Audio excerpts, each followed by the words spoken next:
Wonderful to see you all. It's so lovely to be here with you today. I'm going to make a little introduction. My name is Louisa Muhdi. I'm the Professor of Innovation and Strategy here at IMD. And today I have a very exciting topic to share with you.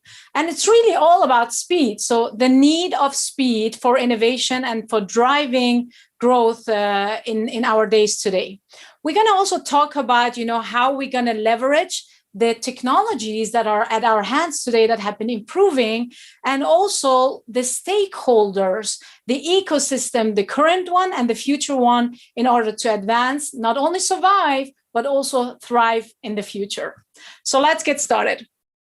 So well-run organizations, they are actually the ones that are always planning and they are preparing.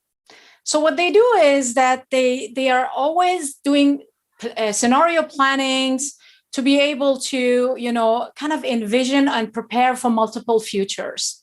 They use them to basically future-proof their strategies, right? Now, in terms of change, rapid change and increased complexity, that is basically just too slow. A lot of times organizations are finding themselves dealing with the unknown. The unexpected becomes the common space. So if you look at the study here on the side, it basically shows us that uncertainty has actually been on the rise the last 30 years. It's nothing new. Of course, it has spiked up during the COVID and maybe other events in history, but it's been rising as over history all of the time. So the ones that are thinking that we are going to go back to normal and everything is going to be predictable and stable, they're probably going to be wrong. There are no indications that the future will be stable nor predictable. So what that means really for organization and for all of us really is that, we have to change along with the time. We have to kind of start understanding how we can cope with uncertainty and how we can start thinking and acting in different ways in order to be able to move forward, to build competitive advantage, to create values for ourselves, but also for our customers. And like that, not only survive, but also thrive on the long term. Now, let's get warmed up a little bit. I want to have a little bit action from you. So I have a question for you. You can use the chat to actually answer here. So how is your organization currently coping with that uncertainty that we're going through? So please go ahead and add it in the chat. Let me see what's happening around the world. How is your organization coping with uncertainty? Change the plan, of course. We need to change as fast as change itself. Business exploration sounds great. Now it's going too fast. Communication, adapt. I'm trying to read it as fast as it's coming. Transformation. This is not a journey that organizations are going on right now. It's been long there, right? Transformation, digital acceleration, good one. Embracing change, resilience, building. All of that is absolutely important. And I can imagine there is a range of things that organizations currently are doing to basically ensure that they're going to have a bright future, and not only just to survive this crisis, but really come out of it a little bit stronger. Now, if you look at the successful companies around the world, what have they been doing? And also the disruptors that we have been watching the last 10, 11 months, we see that they have been able basically to pivot very fast. So one of the things that really struck us was that speed has actually been their main currency. So what does that mean? That means that their innovation timelines have been compressed to the max. Ideation, prototyping, piloting, and commercialization, it all happened very fast in rapid circles and at global scale. These guys, they didn't only accelerate the existing trends. So a lot of the trends that we see that have really picked up and been accelerated, they were there already, but they got really accelerated to the extent that we have not expected. That was the uncertain and the common thing that is with us today. But they've also created completely new trends that we have to be aware of and continue watching to be able to also ourselves get stronger. What they have, we talk a lot about S-curves here at IMD. What they have, they've been actually acting to the laws and rules of completely new S-curves, right? They've been creating completely new S-curves. And those S-curves are basically competitive advantages that are gonna make them be successful on the long term. So what have they done really? A lot of you mentioned, adapting. Of course, the first thing you do is actually to take a step back, to understand really what's going on. That's at least advice. And then, of course, try to adapt to the change. Try to change something in the systems that you've got, the processes, your behaviors, in order to adapt to that change. Actually, in innovation management, this is not a new thing. It's all about change management. Look what is going on outside, and what does that mean for us, and how can we respond to that? And the response mean, what can we change inside to make new value, to create and capture new value? A lot of collaboration has been going on, even between, parties that were not collaborating before, right? New people coming together to create new value, to deal with the complex, not only environment, but also the complex challenges that we've been facing, challenges that we have not seen before. The tools of the past were not able to solve these problems that we started facing. We saw a lot of experimentation, and that rapidly, as I said before, and innovation in rapid circles. But also one thing that is super important is that there has been a lot of rapid circle learning as well. So while we were trying things out, we were learning, and we kept modifying and improving and pivoting to actually get it right, that it started creating value. And that has happened really. Successful organization and disruptor have excelled on all of these areas. And you mentioned all of them in the chat as well. Now, let's see some examples of these companies. Let's give them a face. So one area was the experimentation and innovation at speed. So here's an example. PepsiCo, an established company that is not a startup, actually, what they did was very early on in May 2020, they launched direct-to-consumer offerings. So basically, those were 2 web pages that offer direct-to-consumer, basically packages of their favorite snacks. Remember, in May 2020, we all became Netflixers, right? So they actually tried to match that trend by actually providing the pleasure side of watching Netflix as well. That worked really well. And the reason why they could do it so fast was actually because they already had started building capabilities in this direction. And what I really found great was that they started leveraging their young people, the millennials within the organization, to actually come up with solutions that worked. Another example is Emirates, also an established organization that saw, well, the oil prices, they were going up. There were no passengers to jet around the world. So very quickly, they started refurbishing at least 10 in June 2020, 10 of their airplanes, not to transport passenger, but actually to transport cargo. So they took all the seats out, and they started transporting cargo instead.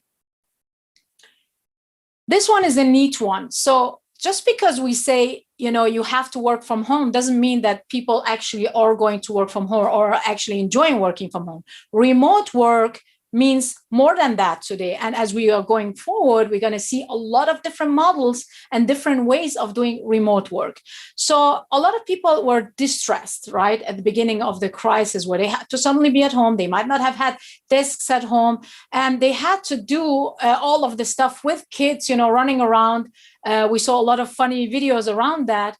And they didn't want that. So what Marriott did, since they didn't have any customers really coming into the hotels anymore, all the business travelers, all the travelers stayed out, they started actually coming up with new business models, such as offering alternative workspace, basically their rooms, on daily rates. They even started creating packages. And the advantage for the customer here was clear. A place that was change of scenery, and even like a workable place, a quiet setting, and a place that would be sterilized all of the time. So, you wouldn't get infected if you would sit somewhere outside in a public space. So win-win for everyone.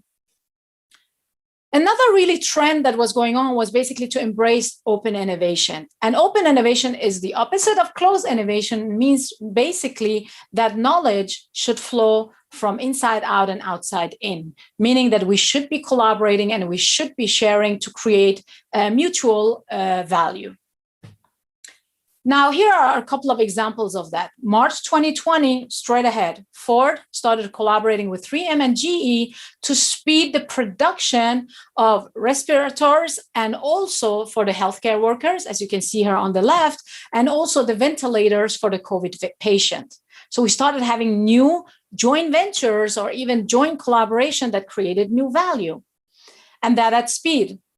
This one is also very neat. We saw that UPS joined CVS Pharmacy. So it's basically a pharmaceutical company that started in a safe and efficient and no contact way delivering medicines to retirement communities.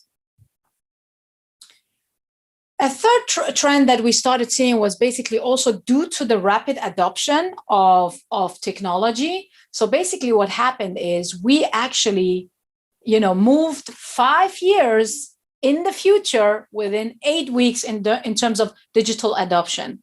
And of course, companies started leveraging that, right? Leveraging that fact that people had adopted and also that new solutions were on the market that was super efficient and great for us to help us not only work from home, but also work efficiently remotely.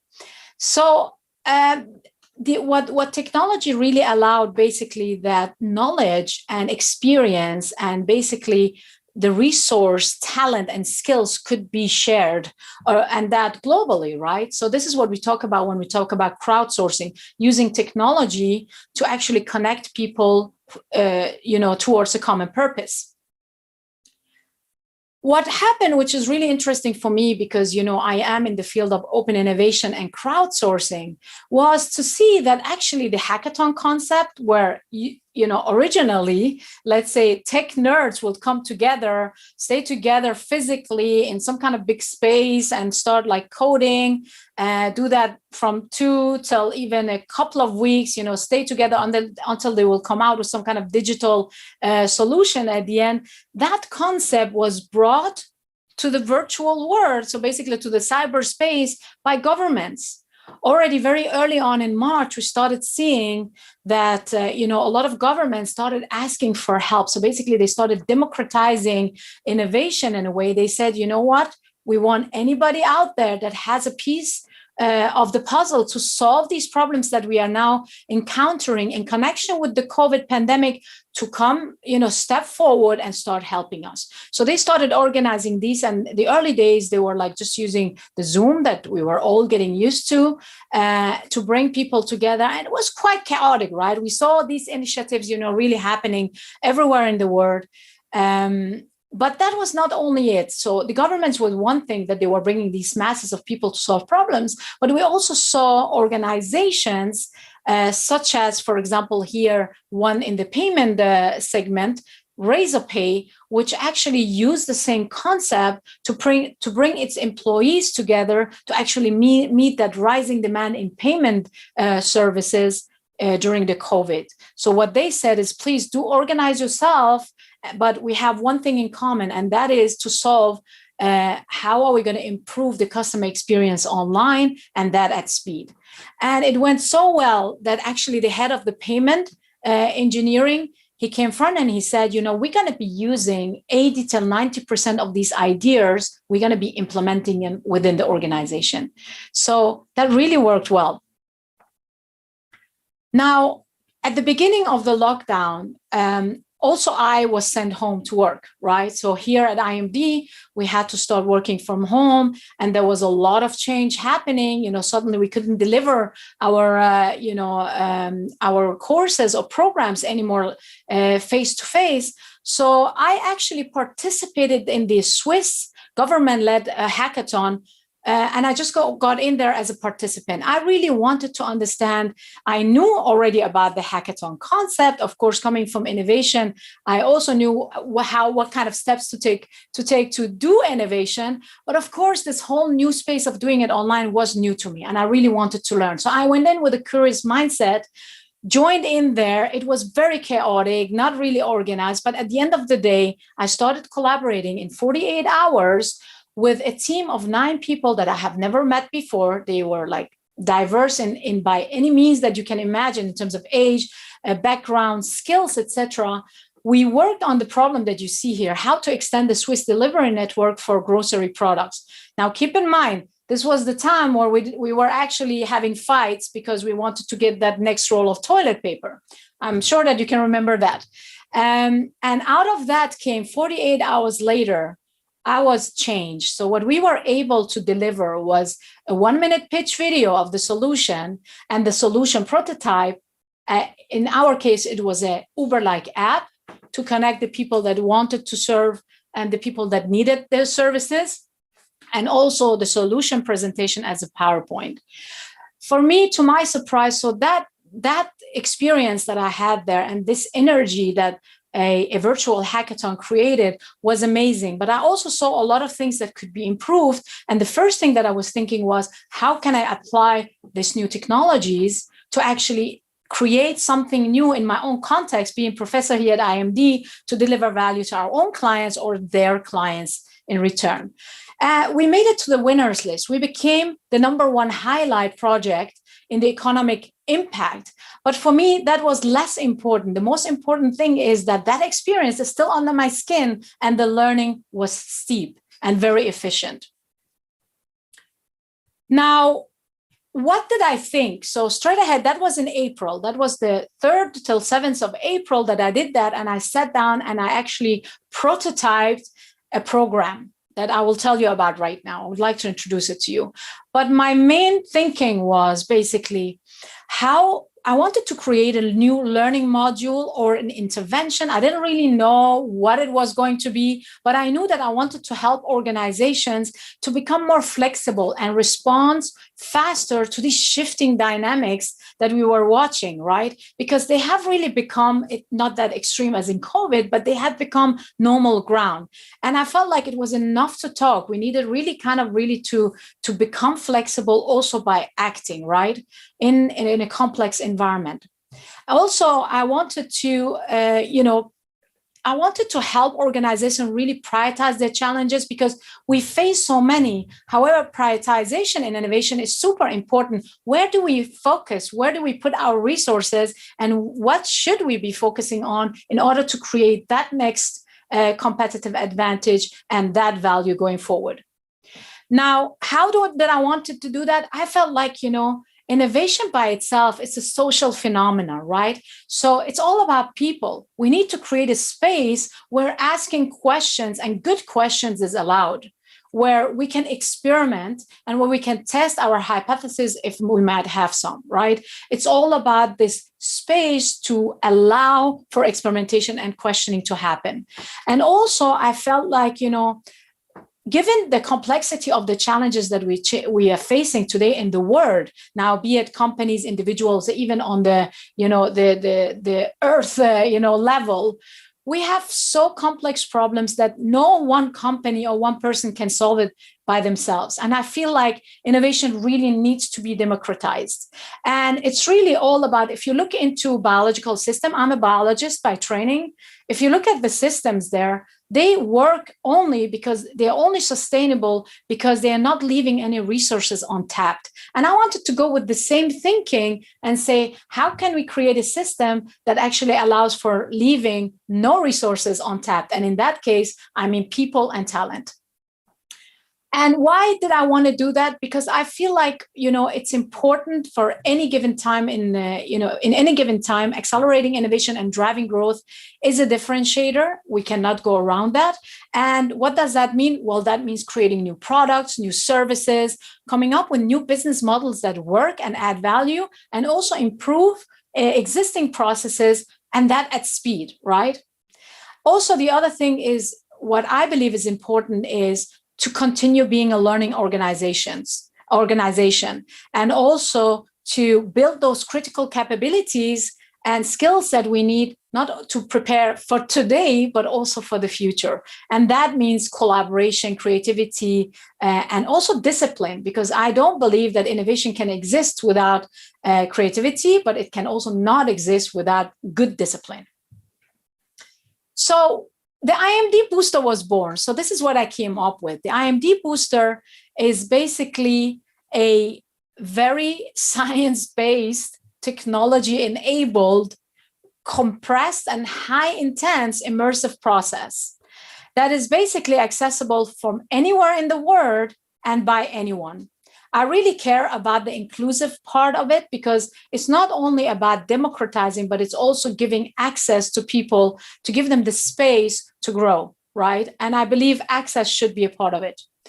It's a very flexible and scalable, because I don't believe that there is one thing that fits all. I believe that we need to have ideas and principles and processes, but they need to be able to be tailored to the context. And in our case, it's basically our client's context, but also looking at how they can add value to their clients. So what does it do? It enables organizations to, on the one hand, really identify those challenges and problems and the areas of disruption to focus on. So it's really about the focus that brings the speed at the end, right? We need to put these constraints to be able to move efficiently at scale. The other thing that it does help and enables organizations with is to leverage the collective intelligence of stakeholders. And with stakeholders, I mean internal stakeholders, such as your workforce, your talent, millennials working for you, but also outside stakeholders, meaning today, industry and company boundaries are really blurring, meaning that we are thinking much more in ecosystems. Ecosystems are evolving, it's not something that is static. So already recognizing who are the people that we should be working with, how can we make ourselves visible, and how can we include them to actually help us create mutual values. The third point that it enables organizations to do is to boost innovation, of course, and that by co-creation, collaboration and co-creation. And I said, it's basically to come up with new solutions. Sorry, here there's a mistake in numbers. So the fourth one is, innovation, and especially accelerated innovation, will never happen without mobilizing the people. So the culture matters. Having people on board and bringing them along, especially because of the pace of the change, highly important. So a lot of people within the organization, managers, they received the strategy, but they were not included in creating it. So how do we align them and energize them to get their support while we implementing? I think the IMD booster offers exactly that. And the last thing, which I believe it's on top agenda of all organizations, is to enable change, and that positive change. So how can we enhance our existing capabilities, but also build and upskill people to build the skills and the capabilities of the future, right? With that, we are driving, I believe the IMD booster is helping to drive the digital transformation that a lot of organizations are amidst or have begun the journey, and in order to prepare for that future that we would love to see. Now, this is much more details. I'm not going to go into all details, but what I really care about, and when I started designing this program or the process, I really cared about the preparation. I think you can do a lot of things, and we get all excited about generating ideas, etc. But it's not really only about that, right? It's really about working and putting our efforts in something that matters, that is connected to the purpose that we want to achieve. And the purpose usually, and hopefully your strategies, they're linked to that purpose. And that has to be crystal clear. That's why the upfront preparation happens on two levels: on the organizational level and also on the participants that are going to go through the program level. On the organization level, it's really all about understanding what kind of change is going on around us and what is important for us to focus on. So breaking down the themes, the areas of change, into real problem statements, compelling ones that work, that focus on one thing only. Focus is super important. On the participant side, the program allows them to register online, so they receive a link, and then they get a package of less than 1 hour of videos to watch. And these include instruction for the technologies that we're using. We're using MS Teams, Zoom, and Miro currently, but we are always evolving. So if we see something better comes to the market, we will evaluate if we're going to use those, if it's adding value to us and our customers. So less than 1 hour preparation, it's on-demand videos that can be watched, and then everybody is really prepared for that very intensive and compressed intervention. And in the complete booster, it is 18 hours of collaboration spread over 3 days. It's one afternoon, as you can see here on the picture, one afternoon, one whole day, and one morning. The outcome of that is basically that participants will experience creative problem solving in teams, smaller teams, and customer centricity and real prototyping firsthand. So they are developing those skills. And the outcome is going to be a 1-minute pitch video of the solution made in YouTube that they will always also learn and prepare for before, and the solution working prototype. So something that we can go to the customers with, get their feedbacks, and move faster to an MVP, for example, minimal viable product. Now, if we do it in a way that we want to have a competition around it, we can go ahead, give it on to the jury, give the solutions to the jury. The jury will command, they will get templates, preset criteria to do that. And also we can allow optionally the organizations to create a public vote. And what does a public vote mean? I was inspired by all these music shows where the public gets to vote. So here it's basically on the intranet of the organizations, you will see the problem statements and the solutions that were generated and created and co-created. You will see them, and everybody in the organization can give a like. We gather those, and we will also have like the view from the public. That's a way of engaging and energizing your organization, especially these days where this is much needed. So on the other hand, there is then after 2 weeks, we would have all of these results, and we create basically an overview of what has happened within the organization. It's a virtual award ceremony that is moderated. By the way, the entire 18 hours are moderated and facilitated and guided. And all the participants go through a step-by-step, very well-defined process. And at the end, we have the award ceremony. You know, we are showing the impact of the intervention, and we can choose to go ahead with the testing and the implementation as well. So now we can ask ourselves, what is the impact of this, and what do organizations get out of it? So it's really all about immersive action learning. It's about getting to that action quicker. So I believe that this is having really an impact on the individual level, so the participants level, but also the people that are involved otherwise. On the team level, because individuals are working in smaller teams, and also on the organizational level. On the individual level, it's all about capability building. It's all about a new mindset, curiosity, adaptability, but it's also about learning new skills such as problem solving and creative problem solving and communication skills, but also because we are working with multiple technologies, get to know the newest tools and work with them and be confident using them afterwards going forward. On the team level, it's really all about this effective team collaboration, co-solving problems, which is going to be more and more important going forward, and embracing that we're not always working with people looking like us, coming from the same division or function, but we really have to be open to diverse points of view, perspectives, and we need to act in an inclusive manner. There is a new Harvard Business School, I just read it this morning, about why diverse teams are smarter and better at innovation. So I've tagged it in my LinkedIn, so go ahead and read it. It's a great article that is really proving it science-based. They did a lot of studies to show that diverse teams are really smarter because they're dealing with the fact and they are digesting the facts just in a much better way than homogeneous teams. Also, of course, teams are learning to not only create and share ideas, but also in a disciplined way, being responsible for what you bring to the table to the other people as well.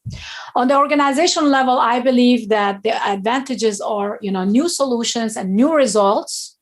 We have a new approach to actually, do innovation and promote and accelerate innovation. This is not the only approach. There should be many approaches that we should consider, but this is definitely one that could help us not only have impact in terms of organizational impact, solutions, products, services, but also like at the same time, the learning that we need, bringing people along to be able to move much faster and much more efficient and better.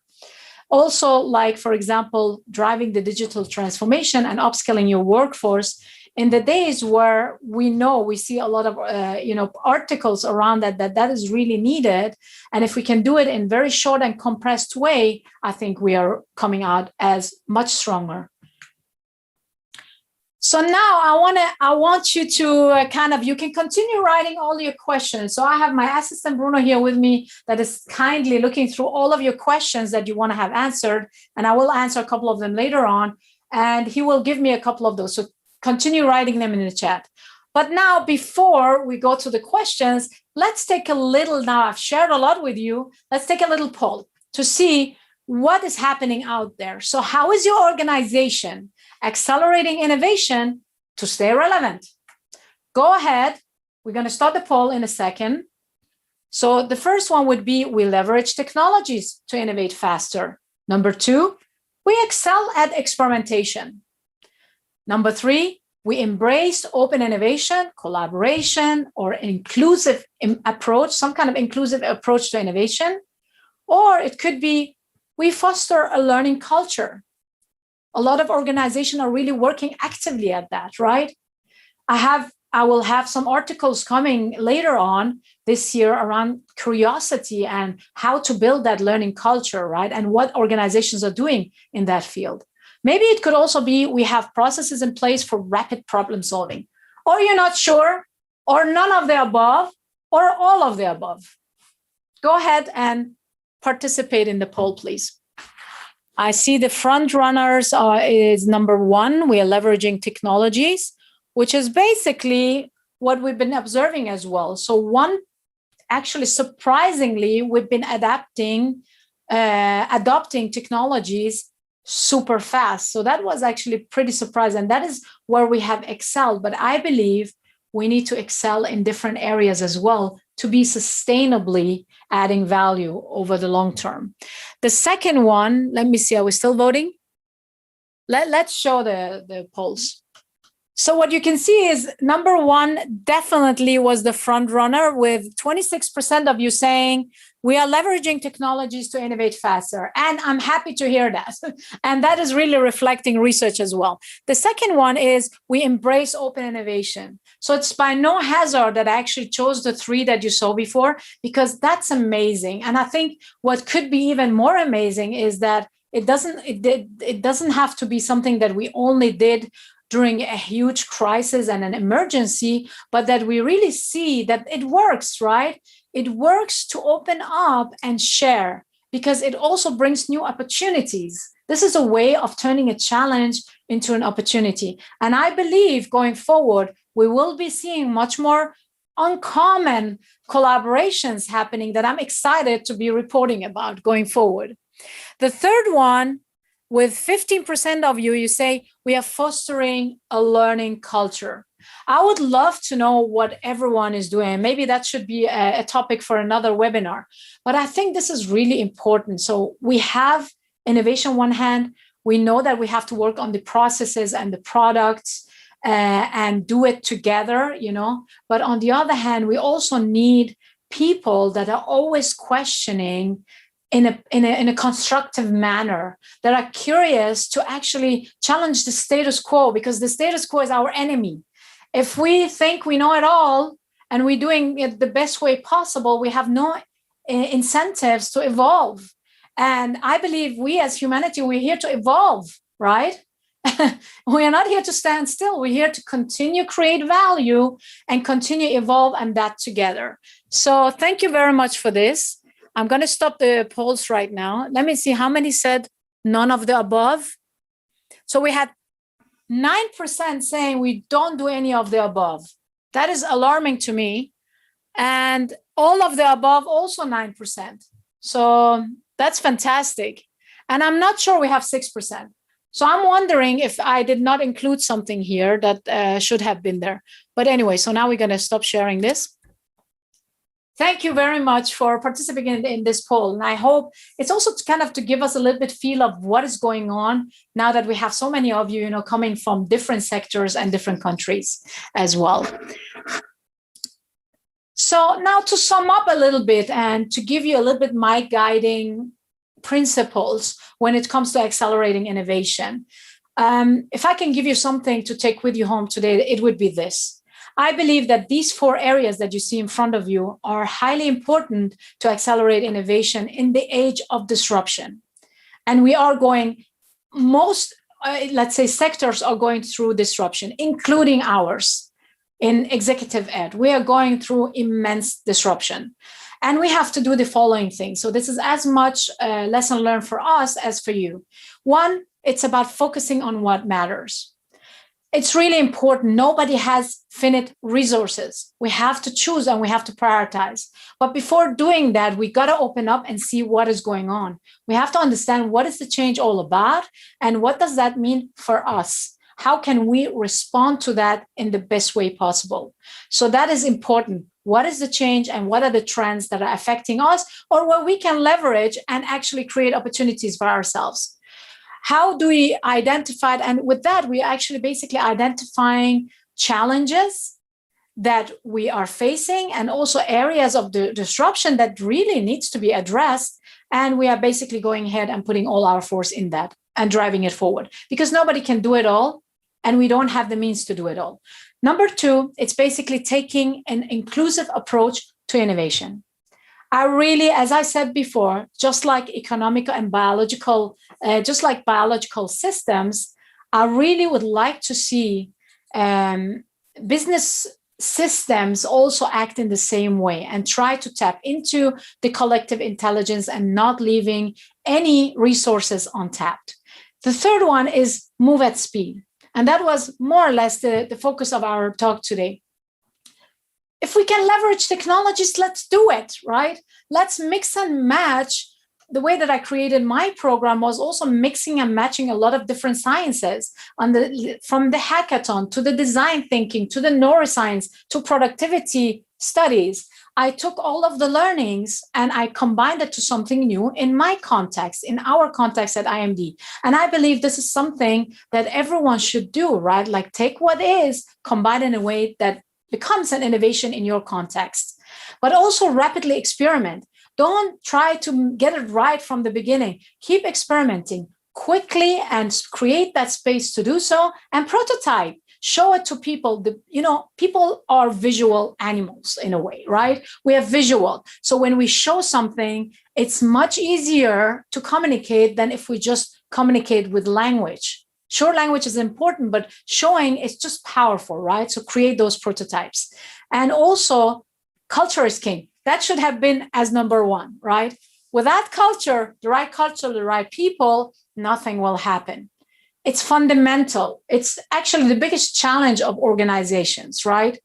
But if we think about innovation is everybody's job, and innovation is fundamentally a social phenomenon, then what can we do to engage, to motivate, and to actively get that active contribution for people to get that accelerated outcome?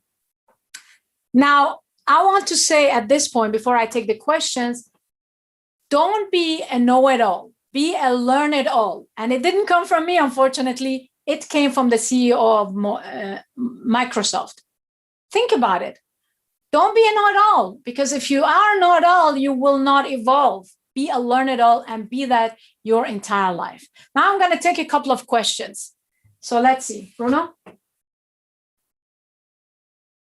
So how do you see banks? I'm just going to take the ones that I'm seeing right now. How do you see banks evolving in this environment?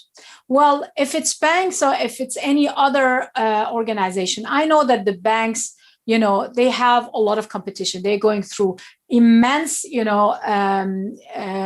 immense disruption. And here it's really about saying, what is our role? I think it's also very important to understand your role within an ecosystem going forward. The world is changing, right?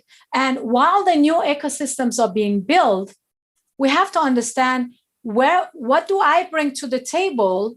What is my role? Where am I adding value?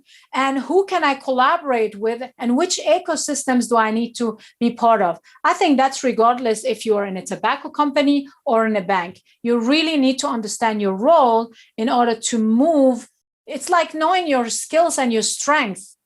If I want to do something in my life, I want to know what I'm strong in, and I want to emphasize on that, right? And I believe it's the same in innovation. Understand what's going on around you, see what is forming, and also be one of the shapers, right? By inviting people and doing something like the booster, you're bringing in stakeholders that are not, they could be partners, startups, fintechs, for example, for the banks. It could be anybody, right? That are basically within that ecosystem, but maybe not the existing one, maybe the one that you want to belong to going forward. So I'm going to take another question. What is the best practice to create the right culture? I think the best practice is to worship curiosity, to have it be the core value within your organizations. And I believe some organizations are doing that really well. One example is Novartis. They are not measuring their employees solely by performance, but they also have curiosity-based, measurements, right? So it's not only about performance. So what they say is, we want every single employee at Novartis, working for Novartis, to spend 5% of their time learning, being curious. But they do support that as well, right? They have like webinars, they have sessions, they have reading. So they do support it, but they are actually expecting every single employee to invest 5% of their time to learn and be curious. So another one, last one. I can see that I still have 3 minutes. Let me say that. How can you convince companies to work on a creative culture? It's difficult. They always say yes, but don't go for it. Well, the convincing, it will come basically automatically, because what is happening is, if we don't do that, if we don't start creating those cultures, we're not going to attract the right talent. So today, talent, they're demanding, right? They are not the 5 to 9 type of thinkers. So millennials today, and even the digital natives, they have different requirements to companies. So I think the pressure will automatically come from many different, sides to the organizations. Absolutely agree. Culture needs to be top down. Guys, I want to now stop it here because we don't have more time.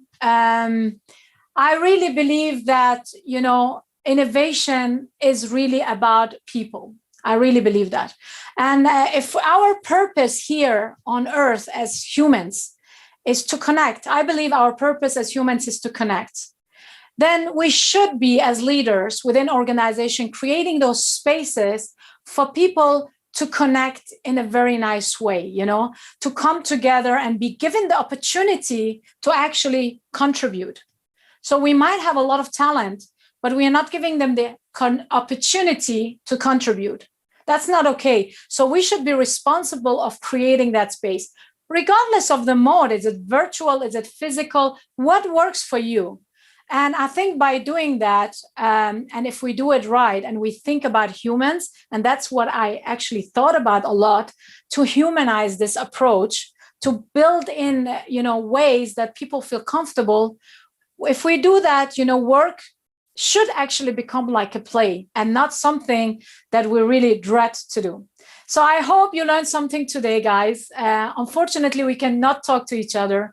I love being here with you. And the only thing that I want to give to you right now is go out there and be curious and take care of yourselves and everybody around you, because leadership is about getting everybody along as well. So thank you very much for today, and bye to all of you. And thank you very much for your very, very active participations. Thank you.